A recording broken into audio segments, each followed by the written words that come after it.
자, 대부업 창업에 대해서 뭐 기본적인 것들은 유튜브나 아니면은 뭐 구글이나 네이버를 통해서 뭐 검색을 해 보시면은 기본적인 것들은 뭐 충분히 아실 수 있고요. 뭐 구체적인 것들에 대해서도 뭐 제가 그동안에 올린 대부업 영상, 홍티경매 재생 목록을 보시면 대부업 창업에 대해서도 제가 그 목록을 달아놨기 때문에 그걸 클릭해서 보시면 대부업에 대해서 어느 정도 전반적인 상황들은 아마 충분히 그 아실 수 있을 거라고 보고요. 오늘은 이제 대부업을 창업하기 전에 일단 내가 갖고 있어야 될 어떤 뭐 마인드라든가 기본적인 것들, 핵심적인 가장 중요한 것들을 좀 설명드리도록 할게요.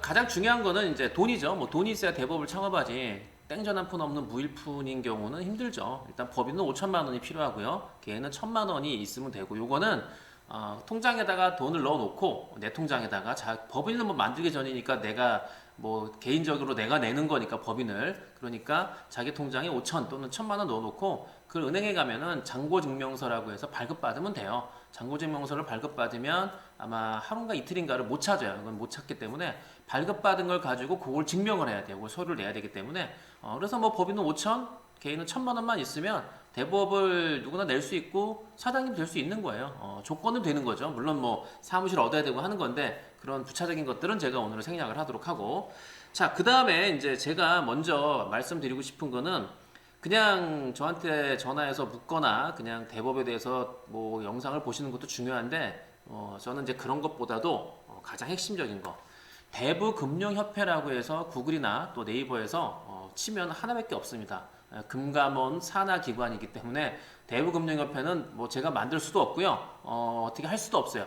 오직 대한민국에 하나 대부금융협회 들어가셔가지고 거기 보시면은 이제 대부업 그 뭐 예를 들어서 뭐 그 신규 대부업자 신청하는 그 란이 있어요. 그러니까 강의 신청. 그래서 대부업 이론 강의가 이제 기본 강의가 있고 아마 집합교육 강의가 있어요. 요즘 다 이제 비대면이기 때문에 온라인으로 다 하기 때문에 그 강의를 토탈해서 아마 들으시면은 10만 원하고 8만 원이니까 18만 원 정도 들 거예요. 1차에 10만 원, 2차에 이제 8만 원인데 그 강의를 일단 들어보세요.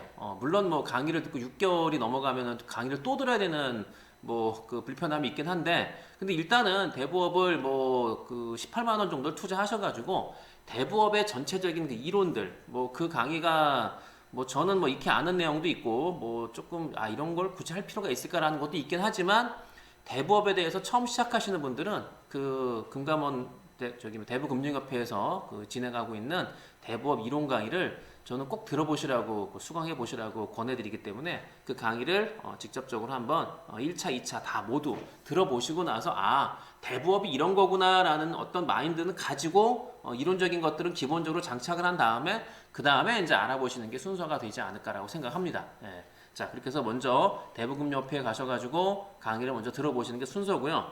그 다음에 본인이 뭐 연체 내역이 향후 뭐 지난 한 5년 동안 있었던가 살펴보시고, 내가 혹시 뭐 예전에 뭐 뭐 횡령하거나 뭐 누구를 사기를 쳐가지고 걸린 적이 있든가, 그건 본인이 제일 잘 할 테니까. 그 다음에 세금 체납이 있나? 내가 혹시 뭐 세금 안 낸 게 있나? 뭐 자동차 딱지 과태료 이런 거는 세금이 안 들어가. 그건 상관없고요.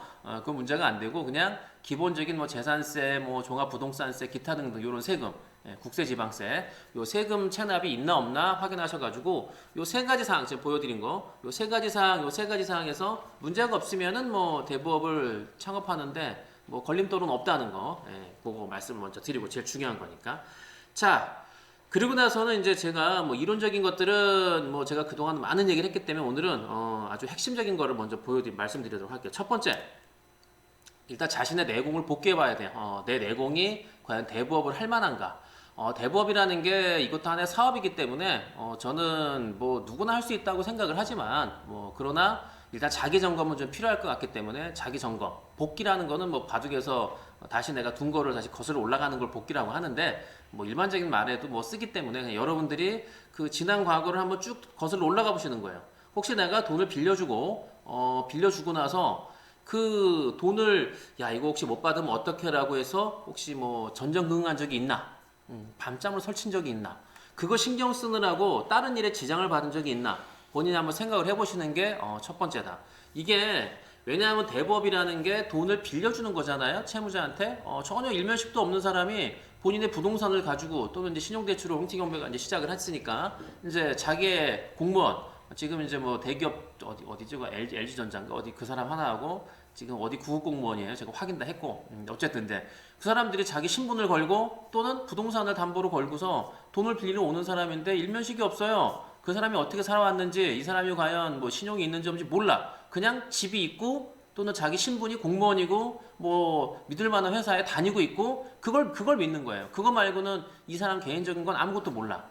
그렇기 때문에 돈을 그걸 뭐 부동산 신분을 믿고서 빌려주는 건데 이 사람들이 뭐 이자를 잘 주면 좋은데 만약에 안 주고 잠수를 타거나 그렇게 될 때 야 이거 어떻게 감당을 할까 똑같은 거예요. 그러니까 예전에 내가 돈 빌려주고 나서 그냥 지레 겁먹고 걱정하는 거죠. 야 얘가 혹시 안 갚으면 어떡하지? 아 이 새끼 이거 생활이 좀 어려울 것 같은데 이거 이거 내 돈부터 안 갚고 딴 거 쓰면 어떡하지? 그런 걱정이 앞선다고 하면 한번 생각을 저기 고민을 좀 더 해보셔야 돼요. 예. 그렇게 하나하나에 신경을 쓰다 보면은 이게 한 군데 빌려주는 게 아니라 10군데가 될 수 있고 20군데가 될 수 있는데 그 감당을 어떻게 할 거예요? 그 마음가짐의 감당을. 그렇기 때문에 돈 빌려주고 친구 한 명한테 돈을 빌려주는 순간부터 걱정이 된다. 그분은 이제 그런 걱정을 내가 왜 했지라고 생각하면서 그건 성격 탓이기도 하고 어떤 뭐 자신의 뭐 어떤 뭐 개성이라고 볼 수도 있겠고 뭐 그런 것들은 한번 생각을 해보신 다음에 이걸 내가 넘어갈 수 있는지 여부를 따져보시는 게 중요하다.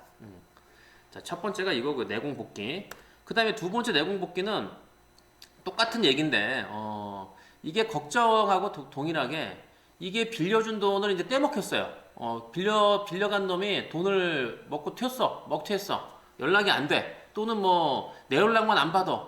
다른 친구한테 전화하니까 전화를 받아. 내 연락만 안 받아. 열 받는 거죠. 왜? 나는 돈 받을 게 있기 때문에 내 연락을 일부러 피하는 게 뻔히 보이기 때문에 그런 것 때문에 막 우라통이 치밀어 오르고 밤에 자다가 그것 때문에 잠을 못 자고 나가서 뭐 담배를 피거나 괜히 술을 먹거나 그런 일이 있다. 그러면은 저는 위험하다라고 말씀을 드려요.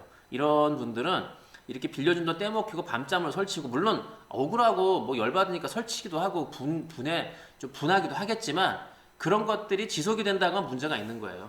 이거는 대법이라는 거는 뭐 저도 뭐 경험을 했지만은 연락 안 받는 인간 있잖아요. 제가 있었잖아요. 지금 경매 들어간 뭐 다. 그리고 뭐 제가 뭐 나중에 좀 보여드리겠지만 뭐 별의별 문자도 오고요. 하여튼 뭐 희한한 사람들 많아요. 세상에 별별 인간들이 많기 때문에 그런 것들을 내가 다 감당을 하고 넘어가야 되기 때문에 그냥 막연하게 뭐 돈 빌려주면 이자 잘 들어오고 뭐 이 사람들은 뭐 내 연락을 잘 받고 따박따박 뭐 내 말에 다 응해주고 정해진 날짜에 돈을 갚고 상환하고 이렇게 생각한다면 오산이라는 거죠. 이게 떼먹히고 그다음에 뭐 떼먹힌다는 거는 아니겠지만 하여튼 뭐 연락을 안 받고 잠수를 타고 뭐 이런 일이 비일비재하기 때문에 그런 것들을 내가 감당할 수 있는 어떤 마음가짐이 준비가 안 되면 이걸 시작하면은 저는 그 벽에 부딪힌다. 그래서 이거 괜히 시작했구나라는 후회가 밀려올 거기 때문에 그런 것들을 여러분들이 충분히 생각을 해보시고 결정하는 게 맞다. 두 번째 내공 복귀는 이거고요. 자, 다음에 세 번째 내공 복귀는 내가 정에 약한가를 생각해 보셔야 돼. 내가 과연 정에 약한가? 친구가 불쌍한 척하고 불쌍한 척하는지 아닌지도 몰라요. 울고 있으면 그냥 불쌍해 보여. 그리고 그런 것 때문에 내가 냉정함이 흔들리는 적이 없었나? 저는 뭐 그게 나쁘다는 게 아니라 일단 대부업을 하려면 그런 정에 약한 것들은 과감하게 떨쳐내야 된다. 원칙을 정하면 원칙대로 나가는 게 맞는 거예요. 물론 어느 정도 여지를 좀 주고 봐주는 거는 뭐 있을지 몰라도 봐주는 거하고 정이 약해서 흔들려 갖고 결정을 못 내리는 거하고 분명히 차이가 있어요. 그래서 이거는 결정을 내려야 되지만 너가 그렇게 부탁을 하니까 당신을 믿고 내가 한 번은 봐주겠다. 시간을 주겠다라고 얘기할 수 있는 건 괜찮은데 이게 막 눈물 흘리고 지금도 어려워가지고요 말도 안 되는 거죠. 세상에 어렵지 않은 사람이 없고 안 어려운 사람이 없는 거예요. 뭐 어려운 사람 등쳐먹는 그런 말도 안 되는 얘기하는 인간들은 저기 네 재산 다 팔아갖고 기부를 해. 그리고 나한테 오면 내가 인정해줄게. 말도 안 되는 얘기죠. 뭐 억울한 사람들, 뭐 경매당한 사람들을 그걸 뺏어갖고 경매하느냐. 이런 말 같지 않은 소리 하는 인간들은 여러분 상대할 필요도 없고 그런 인간들한테 한마디만 해주면 돼요. 대부업을 하면서 또 주변에 이런 얘기 할 거예요. 야, 없는 사람도 등쳐먹으려고 하냐? 헛소리 하지 말고 네 재산 다 팔아갖고 불이웃 다 도와줘. 그러면 내가 대부업 그만둔다. 할 사람이 한 명도 없다는 거죠. 그렇기 때문에 자본주의 사회에서는 말 같지도 않은 소리죠. 저 북한에 가서 하려고 얘기를 하고 우리는 그게 아니라 원칙대로 하면 되는 거예요. 법을 지키면서. 그래서 다시 돌아와서 정에 약하거나 냉정함을 내가 좀 흔들린 적이 있나라고 한다면은 그거를 어떻게 내가 잡아야 될 건지에 대해서 생각을 해보셔야 돼. 네. 자, 그 다음에 내공 점검. 이게 뭐야? 내공 점검이 왜 2가 왔지? 이게 잘못 썼네요. 2가 아니라 4번인데 제가 2번으로 했네요. 네 번째, 이게 네 번째예요. 네 번째는 내가 무슨 일이든지 어떤 원칙을 정해놓고 그러면은 규칙을 내가 정했으면 그것대로 처리했는지 아니면은 내가 그 원칙을 내 스스로 허물어 버리고 그냥 뭐 무마해 버리고 그냥 그렇게 갔는지 그거를 여러분들이 한번 생각을 해보셔야 돼. 그러니까 이게 대부업이라는 게 결국에는 가장 민감한 돈에 결부돼 있기 때문에 돈을 빌려가서 못 갚은 거는 다 사정이 있다고 봐요. 저는 그 사정을 뭐 그게 핑계가 됐든 진짜가 됐든 저는 뭐 그걸 인정하지 못하는 인정 다 해요. 그러나 그 인정을 해서 제가 어느 정도 여지를 주고 뭐 시간을 주고 기회를 주는 거는 맞죠. 돈 갚을 기회를 제가 주는 거니까. 그러나 그런 것들을 지키지 못할 때 원칙대로 처리하는 거는 분명히 필요하다는 거죠. 예. 어저께 어느 채무자 하나는 저보고 제가 나중에 보여드리겠지만 협박이지 협박. 자기가 죽을 때 내일 죽을 거래. 내일 죽을 거고 유서에 홍티경멸을 명시한다는 거예요. 그래갖고 너가 나한테 악랄하게 한 게 뭐 있나 내가 지 봐준 거지. 어쨌든 뭐 홍티경멸을 명시해가지고 뭐 널리 알리겠다. 뭐 그렇게 문자가 왔어요. 그래서 오늘 죽는다고 유서에 쓴다고. 그래서 뭐 그런 걸 받으면 일반 사람들 뭐야 이거 진짜 죽는 거 아니야? 그런데 그 사람이 죽는 거하고 나하고는 아무 관계가 없어요. 그리고 뭐 내가 그 사람한테 뭐 진짜 법을 어겨가면서 도를 넘어가서 뭐 채권 추심을 했다면은 제가 문제가 되겠지만 그런 뭐 있는 게 아무것도 없이 떳떳하다고 하면은 그 사람이 죽든 말든 저는 상관할 필요는 없다고 생각하는 겁니다. 왜냐하면 그건 자기 결정이지. 제가 죽으라고 해서 죽은 것도 아니고 죽지 말라고 안 죽는 건 아니기 때문에 그건 본인의 탓이에요. 그러나 그런 것들에 대해서 저희를 흔들리면 안 되기 때문에 그래서 그게 원칙이라는 거예요. 그게 경매를 들어간다고 하니까 그렇게 협박을 하는 거거든요. 그렇게 애원을 하는 건지 협박인지 모르겠지만 아니 그러면 돈을 갚든지 이자를 안 갚으니까 원칙대로 하는 거는 본인이 자필 다 사인했잖아요. 사인한 거대로 나가겠다고 하는 건데 그걸 가지고서 이제 얘기할 때 그럼 뭐야 이 사람 이거 내가 경매 넣으면 죽는 거 아니야? 라고 해서 흔들리는 마음이 있다고 하면 저는 대법원 하면 안 된다는 거죠. 그러면 안 돼요. 그런 것들에 대해서 굴하지 않고 원칙대로 나가는 게 맞는 거예요. 그래서 대법이라는 게 그냥 막연하게 대법만 차리면 돈을 벌 수 있다 라는 거를 아니라는 걸 오늘 말씀을 드리는 거예요. 원칙대로 처리했던 경험이 있나? 내가 이런 걸 맞닥뜨리면은 내가 과연 이걸 할 수가 있을까? 한번 생각해 보시면 돼요. 자, 그 다음에 멘탈 점검. 이제 멘탈을 점검해야 되는데 자, 이 멘탈이 더 중요한데 이 잠수를 타서 채무자가 찾아갈 용기가 있을까? 그 사람이 저 사람 또 돈 빌릴 때 와서 보니까 아니면 사진을 보니까 야 이거 무섭게 생겼는데 이거 찾아가면 이거 내가 그냥 두드려 맞는 거 아니야? 뭐 그런 걱정이 된다거나 경찰을 대동하고 가야 되나? 대동하고 갈 수가 없어요. 경찰이 따라오진 않습니다. 문제가 생길 때 신고하면 오겠지만 자 잠수 탄 채무자를 찾아갈 용기 또는 전화할 용기 전화를 할 용기 이게 오히려 돈을 빌려준 사람이 더 걱정 의심이 되고 오히려 돈을 빌려준 사람이 부탁하는 케이스 많이 봤잖아요. 빌려간 놈이 뭐 방귀 낀 놈이 성낸다고 빌려간 놈이 더 떳떳해. 야 내가 갚는다 그랬지. 왜 자꾸 전화질이야? 그럼 그래 미안해. 이런 거 드라마에서 영화에서 많이 봤잖아요. 그러면 안 된다는 거예요. 이게 뭐 빚진 죄인은 아니지만 정당하게 약속을 하고 약속을 못 지킨 거에 대해서는 분명하게 그걸 대해서 탓을 하고 지적을 할 수 있어야 돼요. 과감하게 얘기를 해야 돼. 근데 그런 전화를 괜히 두근두근 하면서 못 하거나 이걸 어떻게 하지? 그것 때문에 신경이 쓰이고 그런다면은 저는 다시 제가 말씀드린 대로 돌아가서 멘탈 점검을 할 필요가 있다라고 생각하는 거예요. 자, 두 번째.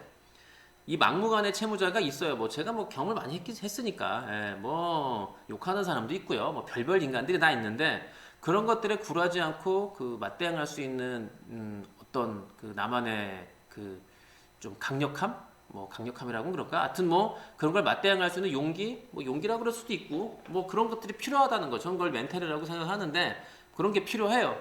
이런 게 없이 그냥 그쪽에서 좀 세게 나오면은 기가 죽어가지고 그건 안 되는 거죠. 뭐 제가 뭐 싸움을 해도 얼마나 제가 하겠습니까? 뭐 제가 뭐 복싱을 배운다고 해서 그게 뭐 얼마나 효력을 발휘할까? 그런 문제가 아니라 정신적으로 저는 압도할 수 있는 그런 뭐 카리스마 같은 거는 필요하다라고 생각하는 거예요. 보이는 카리스마는 뭐 그거는 마동석 같은 사람이 아닌 이상은 보이는 카리스마를 어떻게 만듭니까 우리가? 그거는 불가능한 얘기고요. 다만 그 사람하고 어떤 전화가 오거나 통화를 하거나 또는 맞대응했을 때 그거를 압도할 수 있는 거는 내가 만들어 가야 돼요. 예, 그런 것들을 어떻게 만들어 갈까? 거울 보고 연습도 하는 게 필요하고요. 예, 또는 어떤 말하는 것도 연습하는 게 필요해요. 제가 경매 영상 2019년도 올릴 때 처음에 그 경매 뭐 예를 들어서 그 명도할 때라든가 부동산 찾아갈 때 이게 괜히 부동산에 들어가는 것부터가 마음이 두근두근거리고 제가 거울을 들고서 내가 내 얼굴 보면서 연습하라고 말씀드렸잖아요. 예, 그렇게 해보라고. 그리고 아무도 없는 뭐 빈 방에서 일단 나 혼자 떠들어 보라고. 그런 게 필요하다는 거예요. 그래서 자꾸 훈련이 돼야지 훈련이 돼서는 가능하다고 보는데 훈련이 안 된 상태에서 뭐든지 딱 맞닥뜨리면은 어려움이 있기 때문에 그래서 멘탈 점검 해보시라고 말씀드리는 거예요. 자, 그다음에 마지막 점검. 마지막 점검은 대부업을 냈어요. 우리 제가 회원들한테도 당당해지라고 계속 얘기를 드렸는데 나는 대부업을 내고 나 합법적으로 대부업하고 있다라고 당당하게 밝힐 수 있는지 이걸 괜히 숨기고 명함을 만들어서 명함을 돌려야죠. 대부업체 명함을 당연히 만들어야지. 우리 회원분들은 아직 만드신 분도 있고 안 만드신 분도 있는데 이제 그건 뭐 기존에 제가 만들지 말라고 했으니까 일괄적으로 똑같이 동일하게 만들어서 제가 드릴 거니까 명함은 제가 선물로 드릴 거니까 아직은 만들지 마시고 아직은 시작은 했지만은 본격적인 건 아니기 때문에 준비 단계니까 이제 본격적으로 시작을 하면은 이제 영업도 해야 되고 할 일이 있어요. 그럼 명함을 돌려야지. 주변 사람들한테 돌려야죠. 저는 주변 사람들한테 뭐 우스갯소리든 뭐 아니면은 필요하면 소개해달라고 명함을 주거든요. 아니 뭐 그걸 갖고 욕을 한다면 뭐 제가 가만히 있겠습니까? 예. 죄 있는 자 뭐 돌로 던지라고 아니 그렇게 떳떳하면은 그냥 나가서 뭐 자선사업하고 하라고 남 뭐 대법하는 거 욕하지 말고 좀 그렇게 얘기할 수 있는 뭐 충분한 그렇게 얘기할 수 있을 건데 근데 이제 대부업자라고 그 괜히 기가 죽어갖고 말도 못하고 이런 거면은 안 된다. 그래서 말씀드린 대로 당당하게 밝힐 수 있는 게 필요하다라는 말씀을 드리는 거예요. 어쨌든 이렇게 자기 점검한 다음에 자가 점검한 다음에 마지막으로 할 때는 그 기존의 큰 대부업체든 작은 대부업체든 전화를 해보세요. 그리고 세 군데를 방문해 보세요. 직접 방문해 보세요. 그냥 알아보러 왔어요라고 해서 가서 그냥 솔직히 제가 대부업을 내려고 하는데 그냥 궁금해서 왔어요. 이런 얘기를 할 수 있어야 되고 또는 그냥 돈 빌리러 온 것처럼 해갖고 좀 분위기를 보거나라고 해서 세 군데를 홍티경매 오시지 말고 여기는 와봐야 의미가 없으니까 다른 대부업체 가셔가지고 그 한 세 군데를 방문해 보시고 대부업이 이렇게 사무실을 하는구나라고 좀 보세요. 그리고 돈을 빌리는 것처럼 한번 얘기를 뭐 의논해 보시고 나오든 야 진짜 이거 돈 안 빌리고 나가면은 붙잡아도 감금하는 거 아니야? 직접 경험해 봐야지. 혼자 못 가면 둘이 가시고 그렇게 해가지고 세 군데를 방문해 보신 다음에 최종 결정을 하시면 된다. 그리고 제가 오늘 보여드릴게. 이거는 예전에 제가 보여드렸는데 이게 이제 이거는 전기 충격기인데요. 이런 전기 충격기는 여러분들 그게 있어야 돼요. 이거는 허가증이 있어야 되기 때문에 정가 기록이 없다면은 나는 정가자가 아니면은 허가증은 충분히 이거는 뭐 다 경찰서에서 다 허가증을 내주기 때문에 뭐 문제 없어요. 문제 없기 때문에 이런 전기 충격기 하나를 구입을 하세요.